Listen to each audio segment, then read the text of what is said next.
Oke, halo semuanya, ketemu lagi di episode kali ini ya. Eh,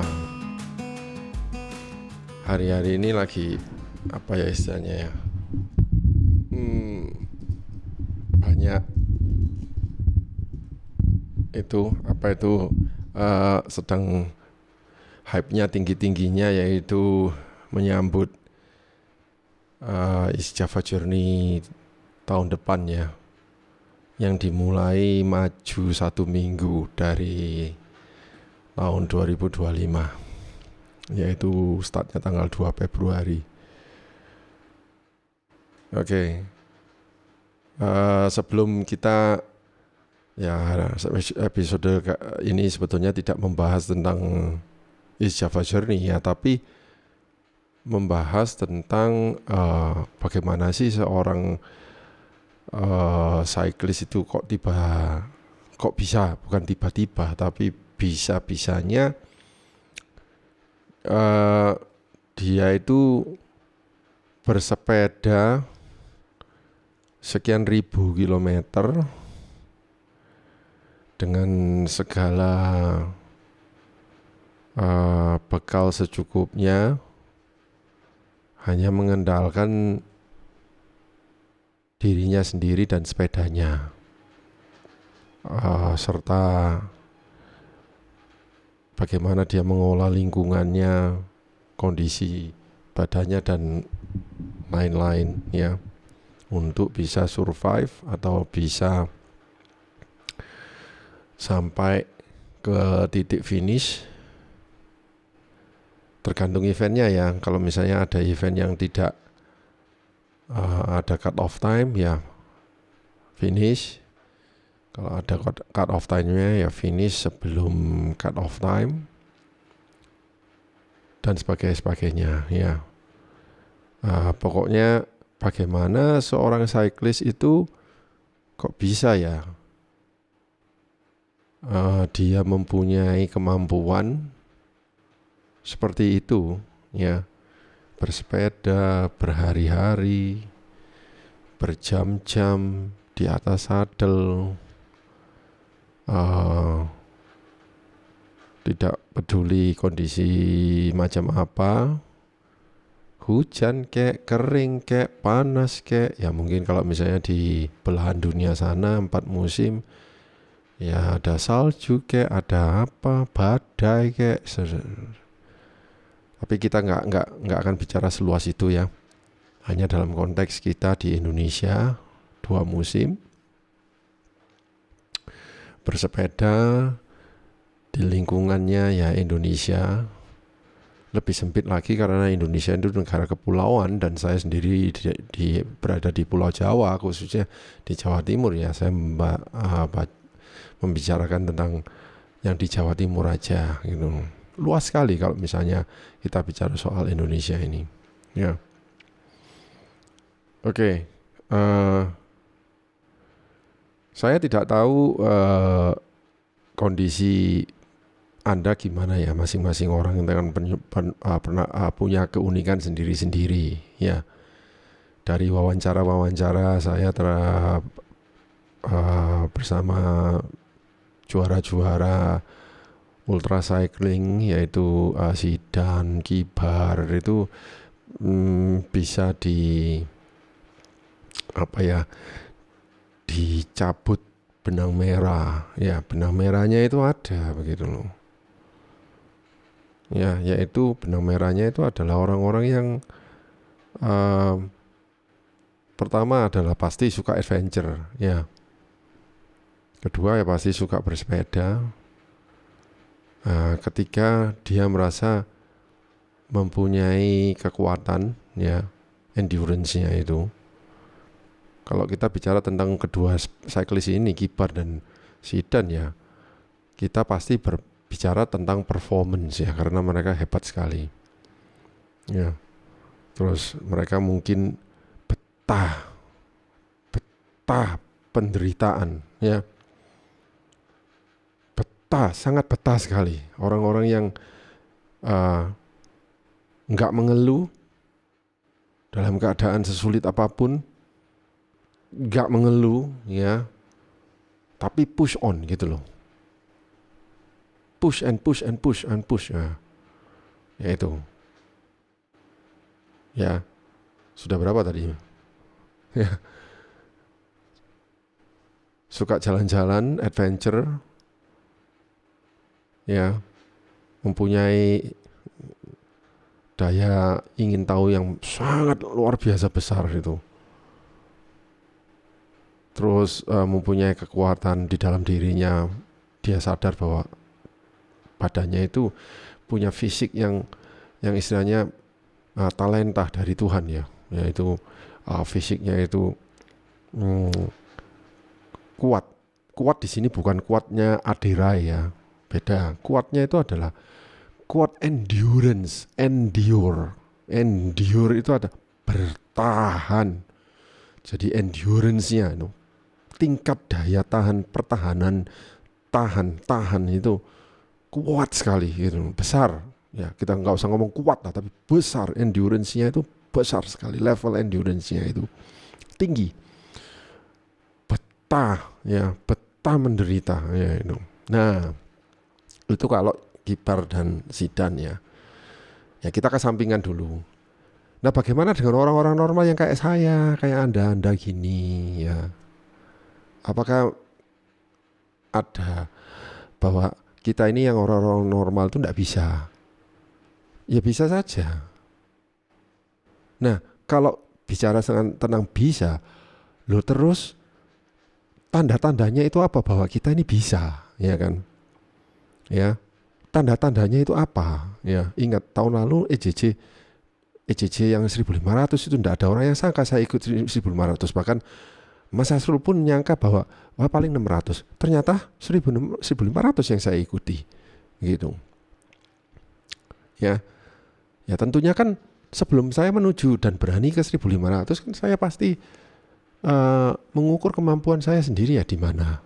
Ya kan? Jadi ada step by step. Ya, tidak mungkin saya secara ujuk-ujuk menjadi kuat langsung mengikuti. Loh, kalau misalnya ada orang yang seperti itu, ya wow, saya kagumi deh. Ya, saya kagum. Ujung-ujung dia hanya 3 bulan bersepeda bisa KSW. Ya, mungkin ada. Ya, ada. Jadi orang-orang yang mempunyai kualitas atau mempunyai talenta super khusus begitu ya. Kalau di mana itu di movies gitu di film-film itu super power gitu. Jadi atau hybrid manusia hybrid.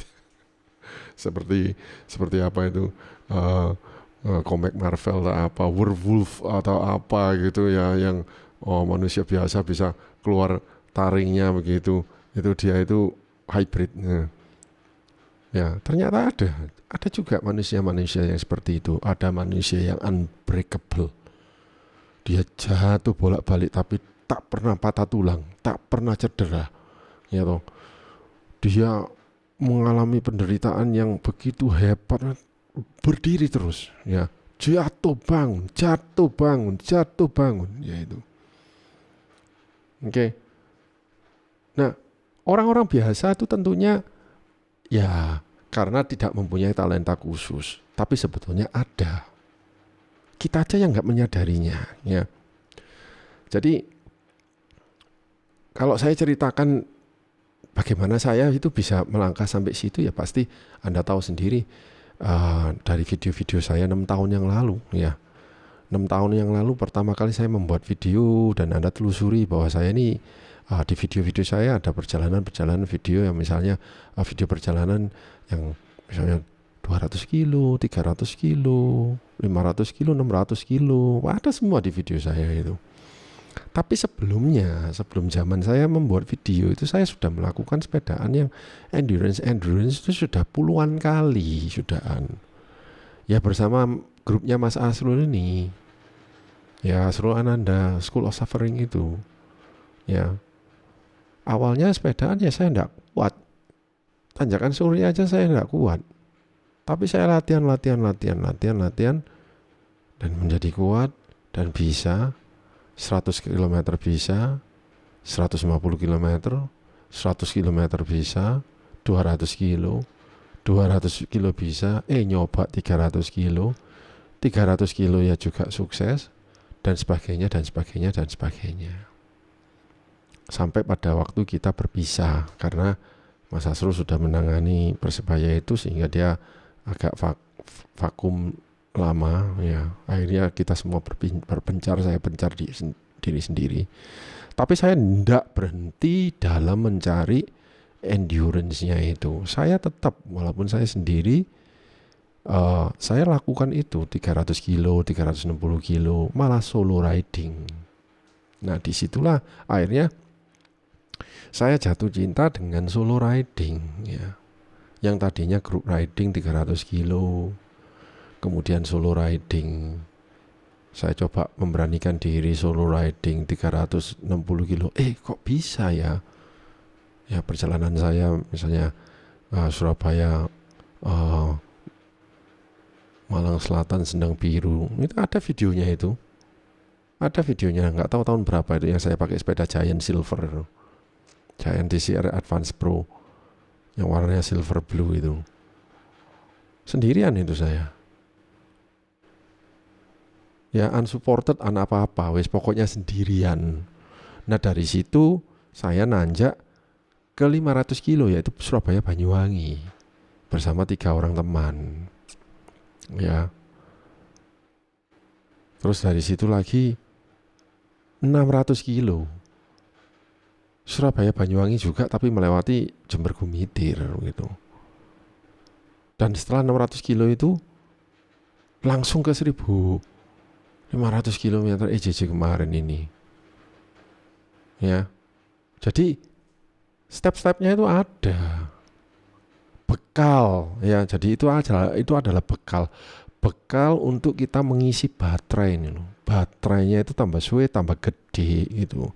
Tadinya Anda misalnya 100 kilo itu baterainya kecil, kemudian 200 kilo tambah besar, tambah besar, tambah besar. Jadi kapasitas voltasenya itu tambah gede, tambah gede, tambah gede. Apakah baterai itu bisa nyusut? Saya rasa kalau baterai untuk nyusut itu susah, ya. Ya, kekuatan Anda tetap masih kuat, tapi Anda tidak bisa cepat, begitu, tidak secepat dulu, nah, gitu loh. Tapi tetap Anda voltasenya gede, bodi baterainya dia itu, bakat Anda itu sudah ada di dalam, begitu. Ya, dan tentunya untuk menuju ke sana kan fisiknya harus begini, begitu, ya. Iya, ya jelas. Ya Anda tahu sendiri bahwa saya membuat video-video training itu sudah berapa puluh episode itu. Itu yang saya buat loh. Yang enggak saya buat ya juga banyak, artinya saya training sendiri. Belum lagi yang misalnya rutin-rutin saya misalnya solo ride sendiri, nanjak-nanjak sendiri setiap minggu, yang enggak saya tunjukkan di video, yang enggak saya konten, itu ya banyak. Sehingga ya tidak kaget juga kalau misalnya saya disuruh sepedaan misalnya 300 kilo itu ya bagi saya ya oke, bisa saja, asal nggak banter-banteran, ya, asal nggak balapan, ya, itu non kompetitif lah istilahnya. Oke.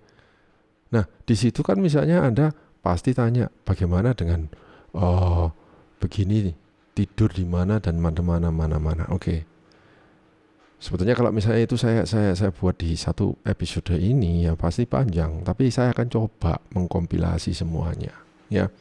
Jadi pertama-tama Anda tidak akan bisa 1500 km kalau 100 kilo aja belum Anda lalui. Masuk akal kan? Anda tidak akan bisa 200 kalau 100 belum. Anda tidak akan 300 belum bisa kalau 150 belum.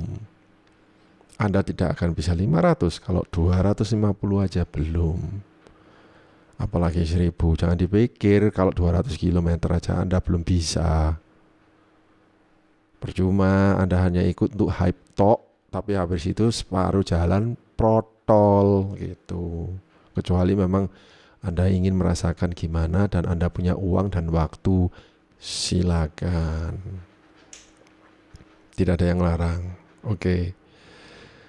Nah, bagaimana? Ya. Jadi Anda perlu menjalankan itu semua, entah itu dengan group ride atau dengan friends atau peloton atau Anda sendiri secara disiplin Anda jalanin, semua ini Anda harus lakukan. Ya, ada orang yang tanya, kalau saya sih jauh-jauh sih mungkin nggak bisa karena nggak terkait waktu.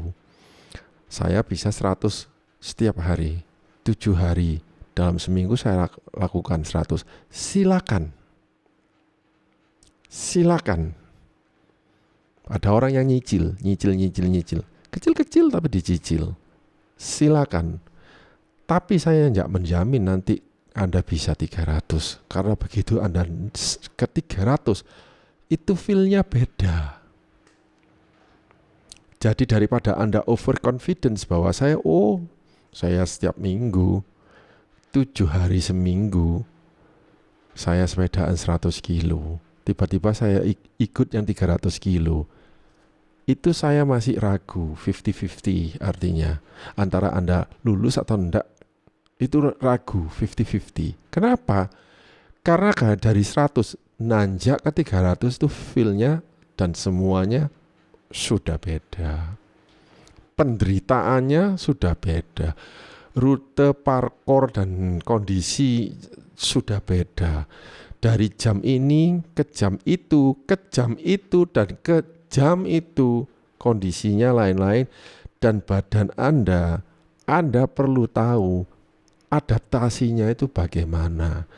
Adaptasi terhadap sakit, adaptasi terhadap lapar, mengatur nutrisi, makanan, minuman, ya, mengatur badan, mengatur posisi badan, tingkat fatigue, kecapean dan segalanya di bersepeda, akibat bersepeda lama, berjam-jam, puluhan jam, itu beda sekali antara 100 km dan 300 km.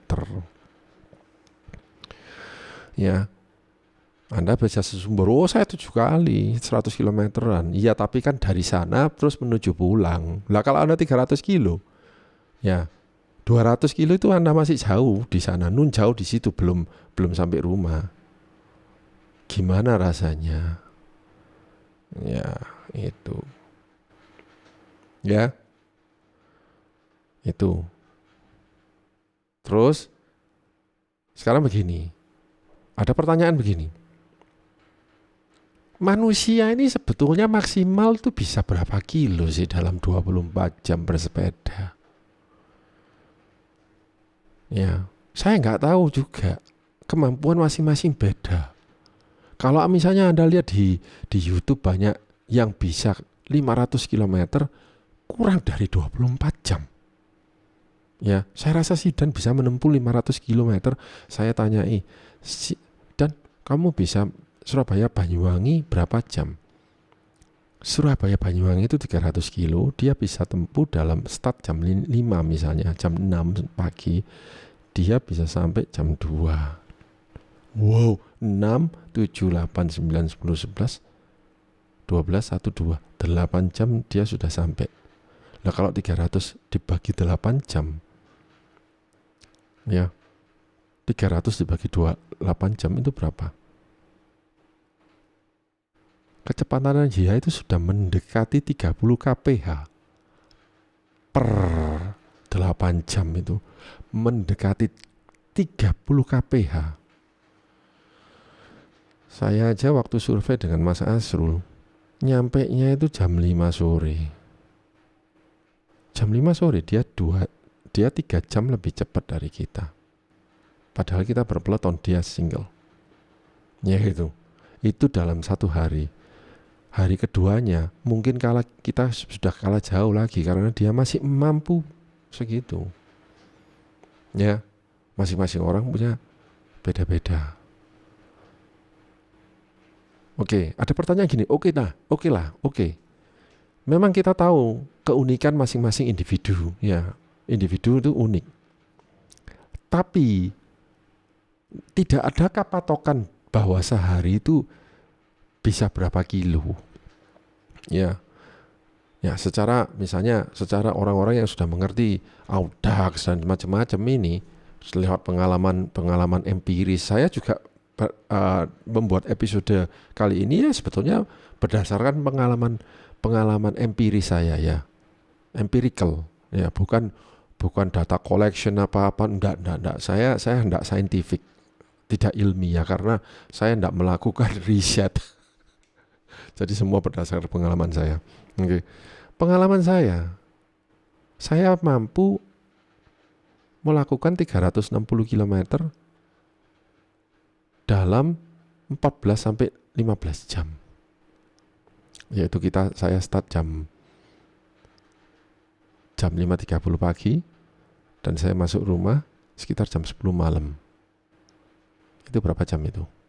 Nah, itu 5, 6, 7, 8, 9, 10, 11, 12 1, 2, 3, 4, 5, 6, 7, 8 15 jam. Oh iya, 18 jaman. Sekitar segitu. 360 kilo. Waktu saya solo ride dari Surabaya, Sendang Biru Malang, balik kampung, balik Surabaya, 360 km. Saya masuk rumah sebelum jam 10 kok, jam 9-an, sebelum jam 9 udah masuk rumah waktu itu. Karena saya sepedaan sendirian, tidak nunggu-nunggu teman atau dan sebagainya. Ya, jadi itu saya 300. Jadi saya berbekal bahwa saya mampu 360 km dalam sehari itu. Saya jadi berani ikut EJJ yang 1.500 dengan catatan kalau saya nggak mampu 360 kilo, 250 pun masih lulus karena 250 kilo kalau dikali 7 hari itu sudah tembus 1.500 lebih begitu loh. Jadi masih ada buffer sekitar 100 kilo. Saya tidak mampu 360 kilo, 350 kilo misalnya ya setiap hari, nggak apa-apa. Saya cukup 250 asal mampu menempuh pasti 250 kilo. Itu including elevation gain lah ya. Anda bisa lulus gitu loh. Maksudnya lulus minimum, bukan lulus beneran, lulus aman. Ya. Ya itu. Jadi seorang individu itu sebetulnya mampu menjalankan sekitar 300 sampai 350 kilo sehari sebelum Anda akhirnya kecapean dan butuh istirahat.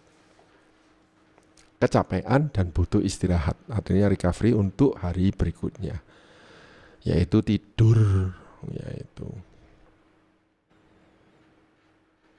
Nah, sekarang pertanyaan begini. Kita kan semua tahu bahwa kalau kita berolahraga kan butuh energi, kalori, membakar kalori banyak. Nah, semua itu tergantung pada badan Anda sekarang. Bagaimana badan Anda mengolah asupan makanan yang kemudian dijadikan energi, terbakar dan menghasilkan tenaga. Ya, itu tergantung Anda sendiri. Anda telat makan, habis. Telat minum, habis. Nggak makan, nggak minum, habis. Ya, nggak tidur, habis. Nah, sekarang gimana Anda manage tidur Anda? Mengatur tidur Anda supaya semuanya itu akhirnya memberikan Anda cukup, ya, cukup tenaga, cukup waktu, cukup dan segalanya untuk melanjutkan ke hari berikutnya sampai finish.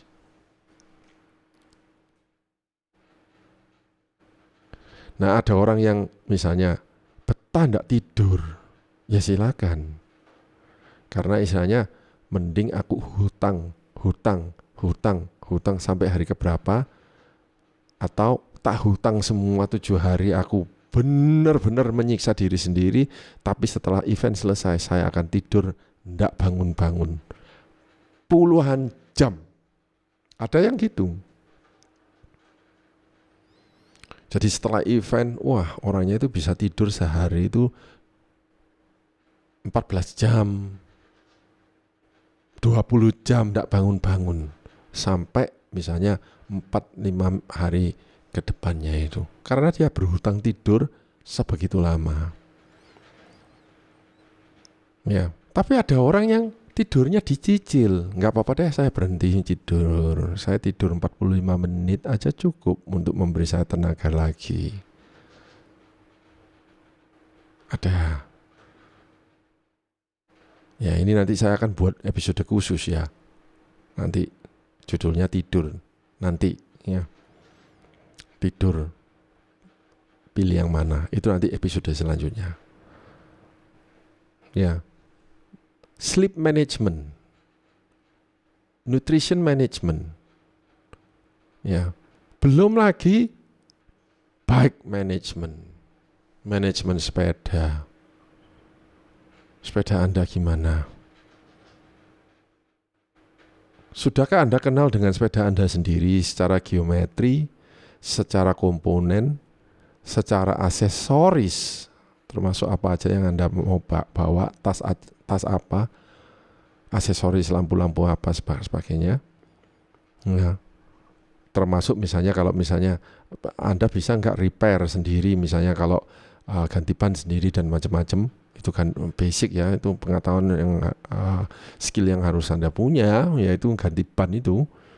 Terus paling enggak bisakah Anda mengoperasikan basic adjustment ya, misalnya shifter oper-operannya nggak enak, rantainya misalnya lepas gitu dan sebagainya. Itu basic yang seharusnya Anda punya skill set itu, ya itu.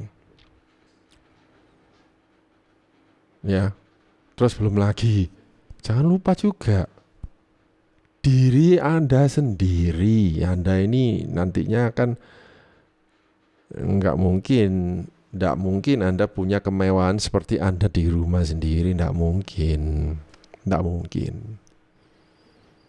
Kalau ada orang yang misalnya dikit-dikit kotor nggak betah, dikit-dikit kotor cuci tangan, dikit-dikit mukanya kotor harus di facial macam-macam, saja jangan ikut.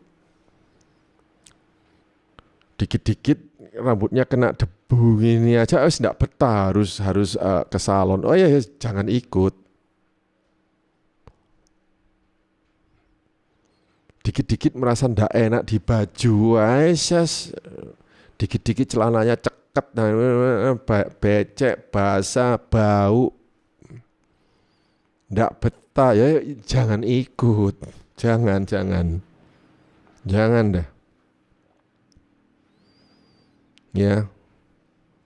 Tidur harus di kasur yang empuk, ya jangan ikut. Mandi harus air yang bersih, jangan ikut kalau gitu. Minum harus yang standar aqua botol, ya jangan ikut dah, sudahlah, jangan ikut. Orang-orang seperti ini berarti dia belum bisa menyesuaikan dirinya sendiri terhadap hal-hal yang akan dia hadapi, kemungkinan terburuk yang dia akan hadapi. Padahal kalau misalnya kita menjalaninya pun ya kita fine-fine aja, karena di sepanjang perjalanan kita akan banyak bertemu sama orang-orang yang kita anggap ya berteman dengan kita. Mereka merasa curious, Anda ini siapa kok bersepedaan begitu jauh, Anda dari mana? Kita dipersilakan di rumahnya, ya kan, menggunakan fasilitasnya, mau mandi pun kamar mandinya bersih sekali, apalagi air gunung. Waduh, kemewahan itu, mewah sekali, udah sejuk, bening. Itu pengalaman yang kita dapatkan bila kita ikut yang event-event seperti itu, ya. Tapi soal jersey, bib shot itu jangan disepelekan loh. Sepatu, kaos kaki, kacamata. Waduh, banyak sekali ya, kok repot sekali ya. Ya jangan ikut kalau Anda merasa begitu. Jangan. Anda akan menyesal gitu loh. Nanti sepanjang perjalanan Anda akan teringat ya, enak di rumah ya, enak di rumah ya, enak di rumah ya. Kok enak di rumah ya? Goblok saya ikut. Sekarang aku sudah jalan 600 kilo. Mau pulang ya tetap 600 kilo yang harus saya jalani. Ya mendingan saya teruskan aja begitu. Ya itu. Ya, jadi waktu itu saya bertahan dengan 2 jersey yang diberikan panitia sama 2 bib shot. Padahal yang saya pakai hanya 1. Yang satunya itu hanya untuk cadangan, karena yang satu sudah terasa sangat nyaman dan sudah menyatu dengan apa itu kulit saya, sehingga kalau saya lepas dan pakai yang satunya malah tambah nggak enak karena paddingnya beda. Ya bayangkan, belum lagi Anda misalnya kena cuaca, pure kena hujan, pure belum kering, jemek. Aduh, rasanya nggak nyaman sekali. Terus bib shotnya kena gesekan dengan sadel beribu-ribu, ribu-ribu jutaan cadence kegeser, strik. Di tengah jalan sudah lecet semua kulitnya, nggak tahan sehingga kena air tidih, aduh perihnya luar biasa, kena air perihnya luar biasa, padahal masih ada 600 kilo sebelum garis finish. Sudah jangan ikut kalau Anda merasakan seperti itu, ketakutan seperti itu ya. Jadi itulah kualitas dari diri Anda sendiri yang istilahnya apa ya itu ya, tidak bisa di-quantify. Itu quality adalah kualitas, bukan kuantitas ya. Jadi seolah-olah kuantitas jam terbangmu bersepeda itu doesn't matter, tidak pengaruh ya. Kamu sudah menjalani, aku udah latihan beribu-ribu jam, itu sudah tidak pengaruh. Itu kuantitas yang ya memang membantu, tapi nanti pada hari H sesungguhnya itu adalah semuanya itu tergantung bahwa gimana Anda membawa diri Anda sendiri itu. Mentalitasnya itu loh, mental untuk bertahannya itu loh, bagaimana? Mental untuk berjalan terus dan juga mental untuk stop. Saya sudah tidak kuat lagi, stop. Saya harus loading, ini sudah tidak kuat. Saya juga harus acungi orang-orang yang nggak lulus loh. Bukan berarti mereka apa-apa. Mungkin mereka mengalami sesuatu yang saya tidak ngalami. Iya kan?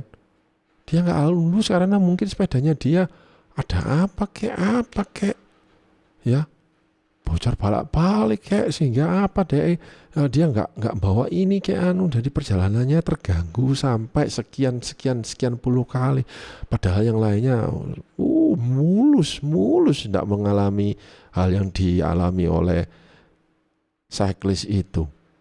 Saya salut kalau sampai dia give up, stop, saya sudah nggak tahan lagi ya.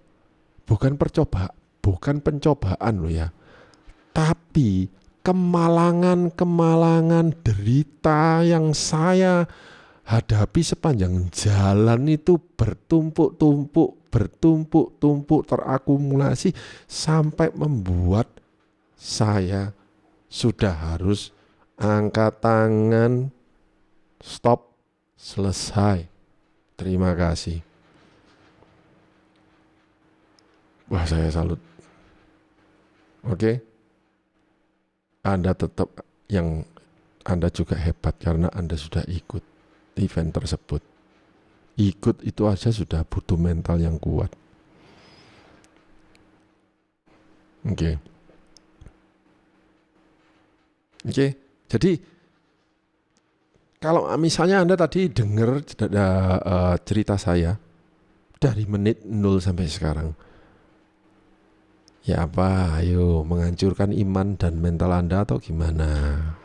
Saya enggak mengatakan yang wah enak. Ya enaknya sih sebetulnya banyak. Sepanjang perjalanan tuh enak. Sehingga Anda berjalan tuh seolah-olah kayak orang jalan-jalan. Tapi ingat, Anda tidak jalan-jalan pakai Mio loh yang ada motor.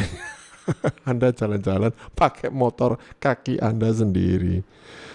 Pakai karburator jantung Anda sendiri. Ya, pakai gear-gear yang ada di sepeda. Ya, pakai kaki Anda sendiri. Pakai jantung Anda sendiri. Pakai otot-otot Anda sendiri. Ya itu. Jadi semua pertimbangkan itu dulu. Ya, mumpung masih ada hampir ya berapa hari sebelum tanggal 10 Januari ditutup pendaftarannya. Ya, saya masih belum menghubungi Bayu apakah tahun depan dia ikut lagi. Ya, itu orang super itu dengan sepeda seperti itu. Dia bisa bertahan sampai hari ke-6. Bertahan. Membuat saya melihat yang finisher lain. Kamu bisa finish karena kamu gitu. Ini loh. Cobaan lihat orang ini. Gitu. Ya, jadi seandainya Bayu misalnya siap dengan sepedanya diperbaikin begitu, saya rasa dia akan jauh di depan saya. Sudah jauh di depan saya sudah. Saya jamin itu. Oke. Ya, tapi ya itu. Kalau misalnya Anda sudah mempunyai kualitas-kualitas seperti itu, ya,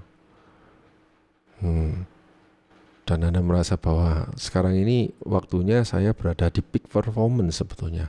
Umur saya juga, misalnya ini Anda ya bukan saya, umur saya juga masih muda, antara 35 sampai 45. Lifestyle saya ya juga masih oke. Keluarga saya ya juga masih oke. Saya keluarganya mendukung dan kesehatan saya juga mendukung, semuanya mendukung, fasilitas mendukung. Ya kenapa nggak mau ikut aja.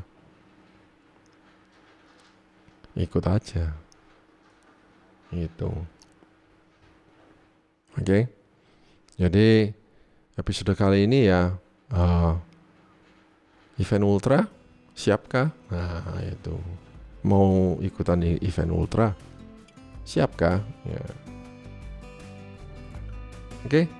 Tanpa diperpanjang, ya sampai di sini saja. Sampai ketemu di episode selanjutnya, yaitu yang akan saya mau nanti buat itu tentang tidur.